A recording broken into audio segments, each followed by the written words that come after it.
Tangail club মিলনায়তনে আজ থেকে শুরু হয়েছে 2 দিনব্যাপী কবিতা উৎসব, যা আগামী শনিবার শেষ হবে। সময়ের সাহিত্য কণ্ঠ পরিবারের আয়োজনে অনুষ্ঠিত এই উৎসবে অংশ নিচ্ছেন শতাধিক কবি ও সাহিত্যিক। আজ উৎসবের উদ্বোধন করেন কবি বুলবুল খান মাহবুব। এতে প্রধান অতিথি হিসেবে বক্তব্য দেন মৎস্য ও প্রাণী সম্পদ প্রতিমন্ত্রী সুলতান সালাউদ্দিন টুকু।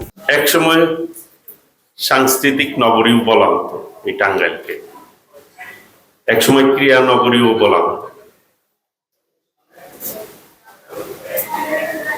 তো সেই জায়গাটাকে আমরা অনেকাংশেই হারিয়ে ফেলেছি।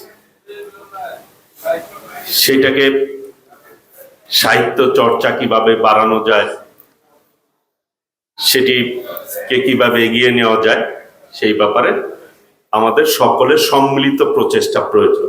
সাহিত্য চর্চা মানুষের চিন্তা, চেতনা ও মানবিকতা বিকাশে গুরুত্বপূর্ণ ভূমিকা রাখে বলে এই সময় মন্তব্য করেন উদ্বোধনী আয়োজনের আলোচকগণ। প্রথম দিনের অধিবেশনে সভাপতিত্ব করেন কবি মাহমুদ কামাল।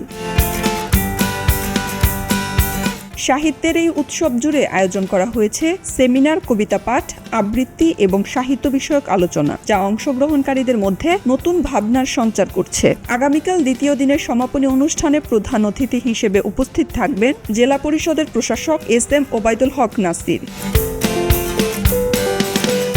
সব মিলিয়ে কবিতা ও সাহিত্যকে কেন্দ্র করে এমন আয়োজন নতুন প্রজন্মকে সৃজনশীল চর্চায় উদ্বুদ্ধ করবে, এমনটাই প্রত্যাশা আয়োজকদের।